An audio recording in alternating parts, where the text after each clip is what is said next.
Jangan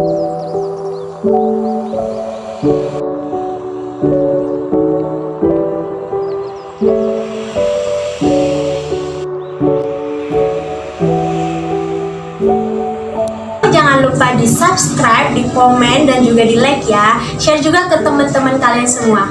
Dan jangan lupa untuk mampir ke Longgo Cafe ya teman-teman.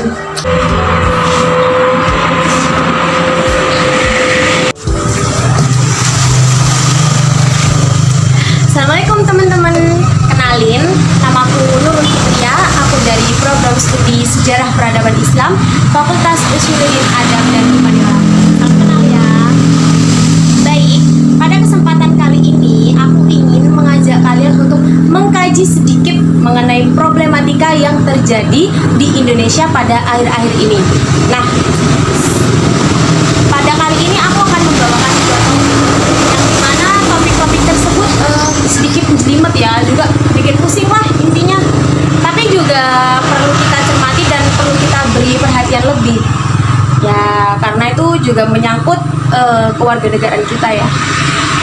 Baik, untuk topik yang pertama yaitu mengenai isu yang kemarin-kemarin ini sempat viral, yaitu isu kenaikan harga tiket pada Candi Borobudur. Namun perlu kita ketahui bahwa kenaikan tarif tiket tersebut merupakan tiket pada saat kita hendak menaiki Candi Borobudur. Jadi kalau kita hanya ingin memutari wilayah candi itu tidak mengalami kenaikan. Jadi tarifnya tetap, yaitu untuk dewasa sebesar Rp50.000 dan untuk anak-anak sebesar Rp25.000.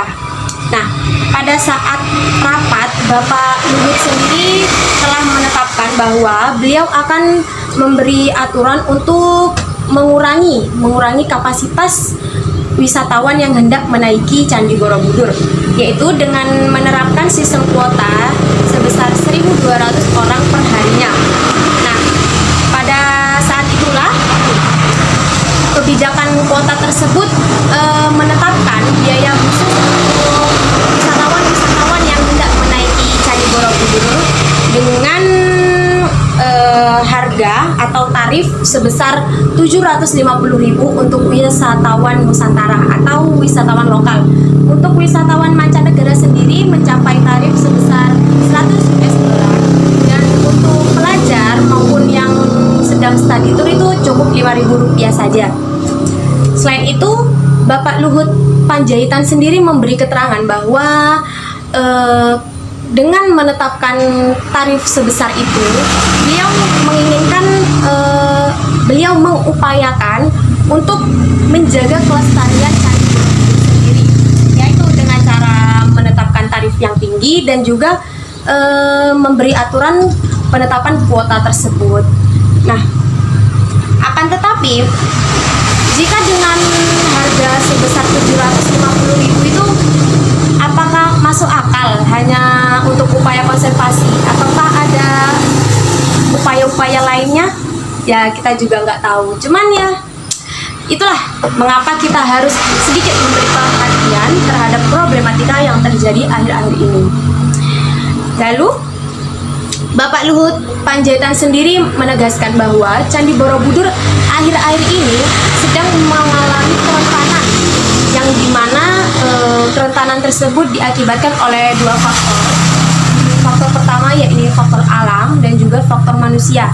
Contohnya seperti faktor alam yaitu pelapukan, yang dimana juga pelapukan tersebut terjadi karena faktor usia ya.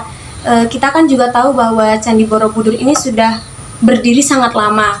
Setahu saya usia Candi Borobudur ini mencapai 1000 tahun lebih lah. Pokoknya lebih tua dari saya ya.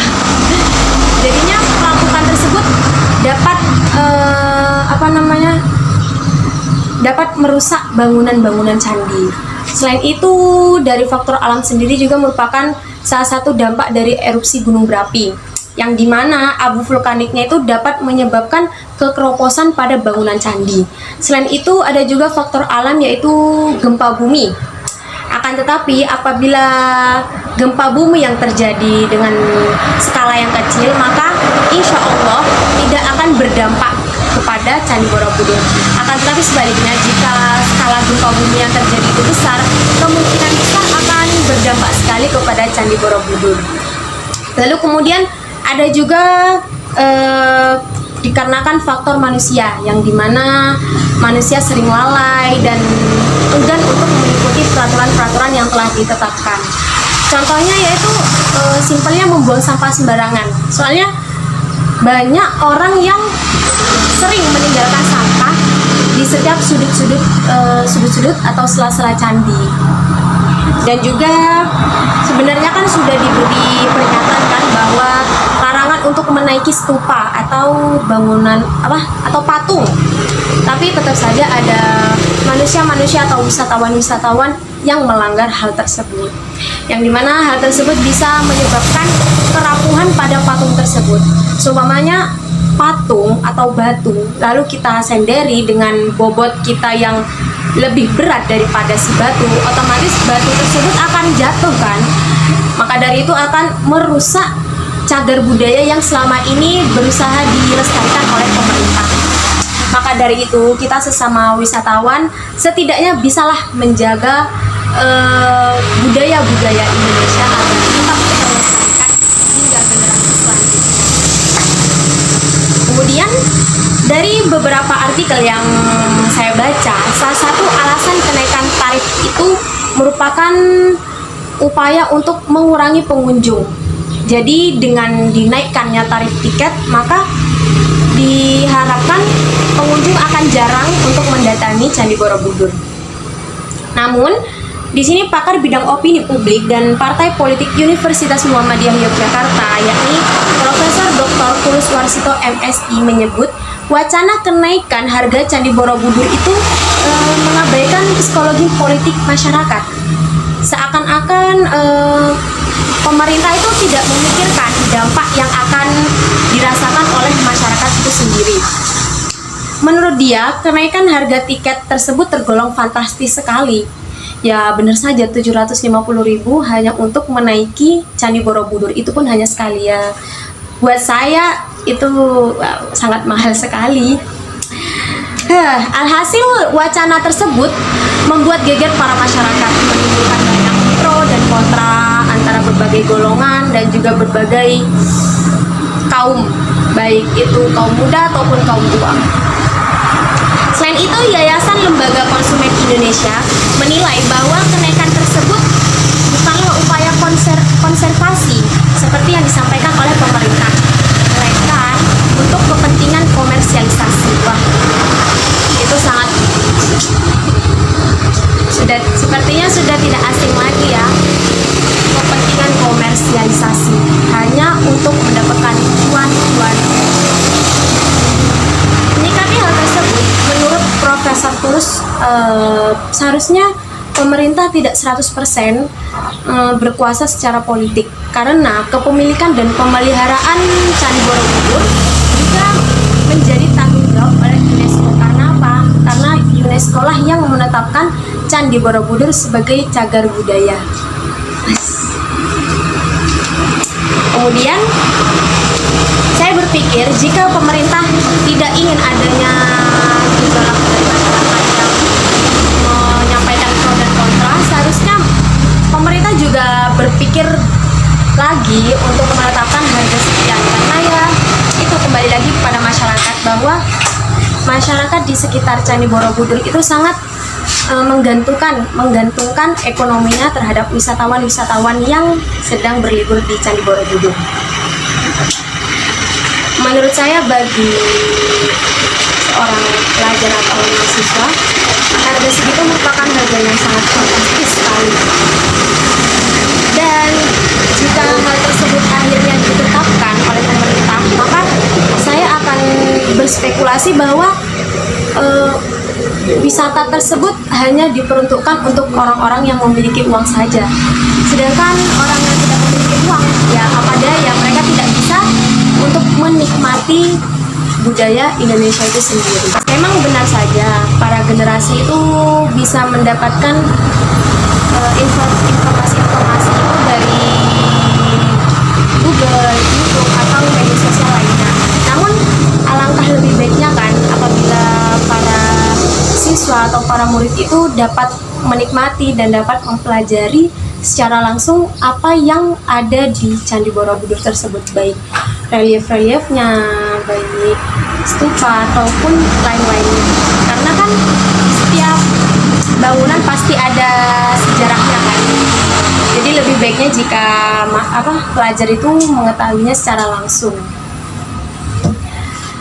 Menurut saya, selain membatasi pengunjung dengan cara menaikkan tarif yang tinggi, alangkah lebih baiknya jika pemerintah menerapkan upaya konservasi secara online. Jadi seperti di mana? Seperti di bioskop. Jadi walaupun kita tidak bisa memesan langsung, kita bisa melakukan konservasi secara online di media sosial masing-masing. Oh, di smartphone. Nah, jika hal tersebut ditetapkan ataupun diterapkan di Candi Borobudur, maka hal tersebut bisa meminimalisir terjadinya kecurangan antara penjaga maupun pengunjung yang hendak berkunjung di candi tersebut. Soalnya kan bukan hal yang tabu lagi kan bahwa pengunjung apabila ingin menaiki candi tersebut dengan upaya apapun maka akan dia lakukan. Contohnya seperti seumpama dia kehabisan tiket nih, maka dia bisa saja kan menyuap salah satu penjaga agar dia itu bisa naik ke Candi Borobudurnya. Selain itu, pemerintah juga bisa mengeksplorasi kawasan-kawasan Candi Borobudur dengan membangun wahana-wahana di sekitar Candi Borobudur, baik wahana permainan atau wahana untuk pembelajaran. Nah, dari situ dapat memberi keuntungan juga terhadap para masyarakat yang berjualan di sekitar Candi Borobudur tersebut. Lain kata, apabila tarif tersebut benar ditetapkan, maka kemungkinan yang akan berlibur di Candi Borobudur hanya orang-orang yang ekonomi ke atas ya. Yang ekonomi ke bawah ya pastinya sedikit mempending liburan tersebut. Karena apa? Karena tarif yang diberikan sangatlah mahal. Maka dari itu, apabila yang berlibur hanya para ekonomi ke atas, mereka tidak mungkin akan melirik penjual-penjual pinggiran yang dimana bagi mereka itu bukan level mereka. Jadi mereka akan lebih memilih untuk pergi ke restoran atau ke rumah makan lainnya. Hal tersebut sangat miris sekali ya, yang dimana akan menyebabkan para penjual-penjual kaki lima yang ada di Candi Borobudur itu mengalami gulung tikar. Mereka akan kehilangan sumber pokok dari perekonomian mereka. Akan tetapi di sisi lain juga ada beberapa kelompok yang pro akan pemerintah, yang dimana bagi mereka tarif sebesar 750.000 itu merupakan tarif yang sah-sah saja dan ya memang harga yang pantas untuk upaya konservasi. Nah, apabila mereka ditanya bagaimana dengan kondisi masyarakat di sekitar, bagaimana dengan mata pencaharian mereka, bagaimana dengan ekonomi mereka ke depannya, lalu mereka menjawab bahwa pemerintah akan memberikan pelatihan-pelatihan kepada para masyarakat untuk mengembangkan bisnis mereka, untuk mengembangkan penjualan-penjualan mereka. Namun yang harus digarisbawahi adalah apakah benar pemerintah akan memberikan pelatihan-pelatihan tersebut atau hanya sekedar wacana saja. Maka dari itu, pemerintah seharusnya tidak 100% berkuasa secara politik. Karena apa? Ya karena UNESCO juga berhak dalam menyampaikan pendapatnya, dalam memberikan pandangan yang lebih baik dalam upaya pelestarian Candi Borobudur ini. Nah, mungkin hanya segitu ya bincang-bincang kita mengenai topik yang pertama. Namun kalau kalian udah bosen, langsung lanjut lagi ke topik yang kedua ya. Jadi tonton sampai akhir, jangan di skip, jangan ditinggalin lah tempat obrolan kita ini. Sampai ketemu di topik yang kedua.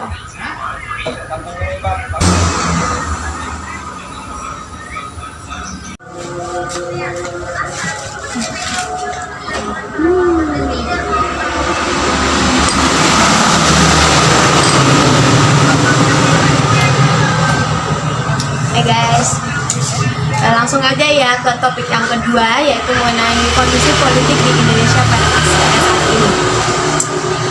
Sebelumnya mari kita ketahui terlebih dahulu mengenai sistem politik yang terjadi di negara kita. Negara Indonesia yang dimana notabene-nya berasaskan sistem demokrasi, yang dimana adanya kebebasan seorang warga dalam cara berpikir, bersikap, dan juga bertindak laku, yang dimana dibatasi oleh norma-norma agama. Contohnya kebebasan dalam menentukan pendapat.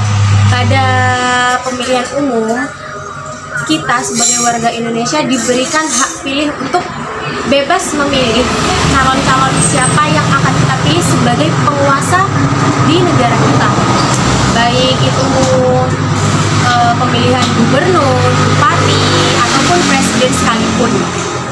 Nah, begitu juga untuk orang yang dipilih akan diberi hak kekuasaan untuk mengelola negara sesuai kebijakannya masing-masing. Baik atau buruknya suatu negara itu sedikit banyak ditentukan oleh para penguasanya. Mau dibawa kemana negara tersebut oleh orang yang mengurus negara. Apakah negaranya akan dibawa ke jalan yang lebih baik daripada sebelumnya, atau sama saja seperti pemerintahan yang sebelumnya. Namun teori-teori ini yang indah dan mulia tersebut yang keluar dari mulut para pelaku politik itu sayangnya tidak sesuai dengan kenyataan apabila kita rasakan, karena tidak bisa dipungkiri hampir semua aspek kehidupan itu sudah dipolitisasi, baik dari keagamaan, ekonomi, kesehatan, maupun yang lain-lain. Hukum merupakan salah satu yang menurut saya berdampak sekali ya, yang dimana bisa kita lihat hukum di Indonesia pada saat ini tuh sangat miris sekali. Salah satunya hukum yang terjadi pada orang-orang yang koruptor, yang dimana hukuman mereka itu tidak sebanding dengan apa yang telah mereka lakukan, apa yang telah mereka perbuat, yang dimana semuanya itu ya merugikan masyarakat Indonesia itu sendiri. Harus kita ketahui bahwa kepentingan politik, baik parpol ataupun politisinya itu hanya ada 3.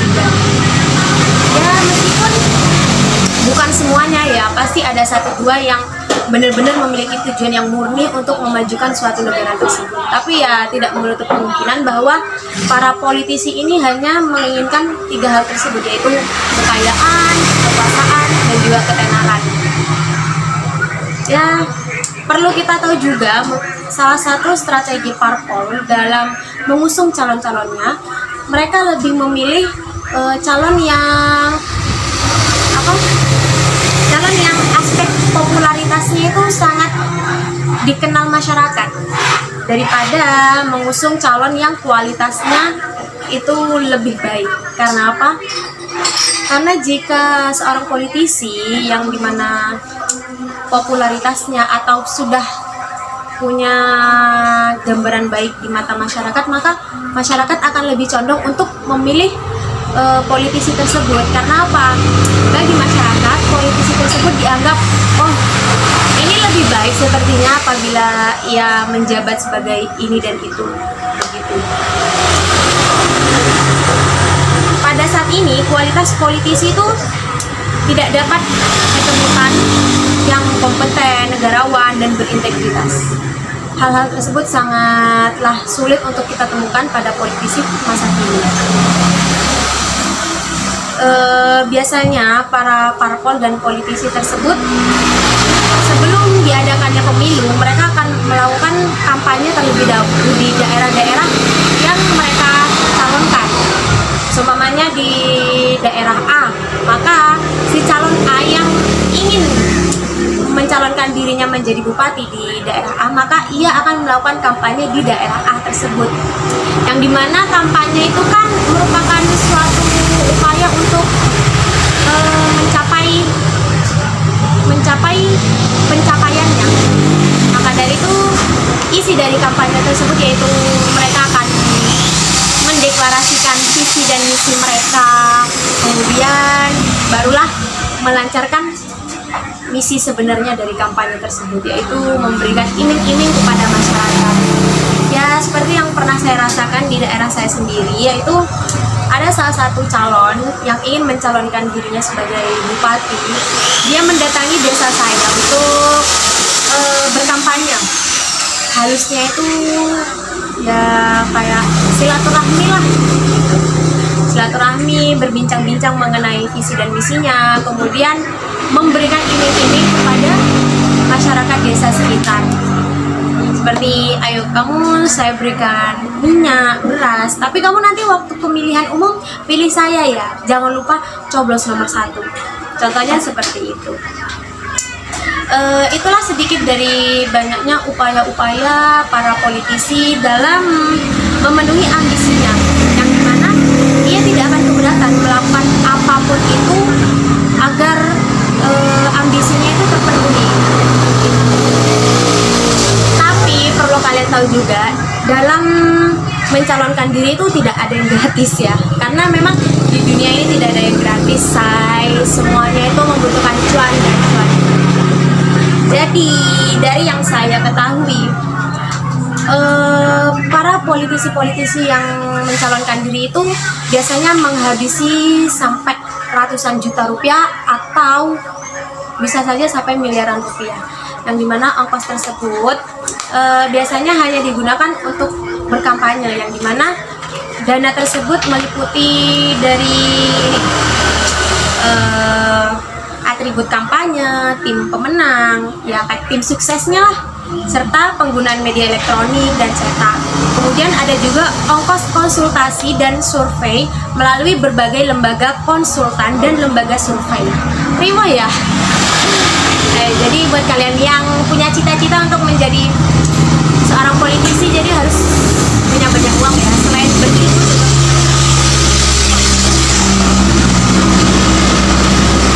Apabila salah satu parpol dan politisi tersebut menang dalam acara pemilihan umum tersebut, maka mereka akan diberi hak untuk berkuasa dan berhak menjalankan kebijakan-kebijakan yang telah disampaikannya di awal pemilihan umum.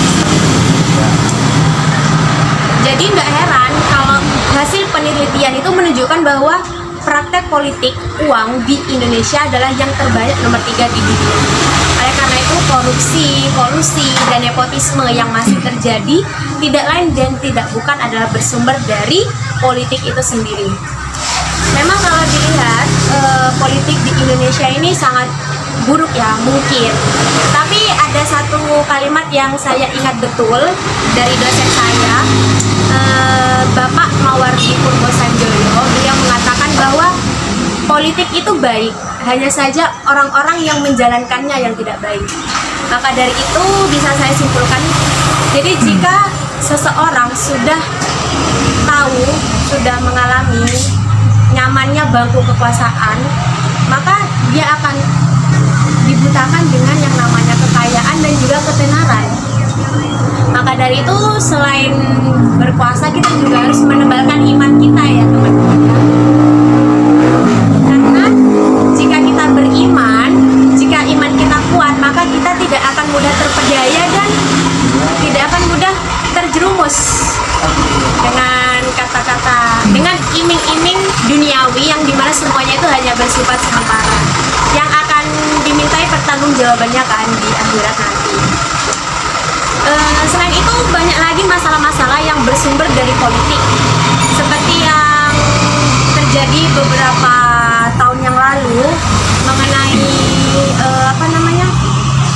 mengenai perubahan undang-undang tenaga kerja Omnibus Law itu loh. Masa kalian nggak tahu sih?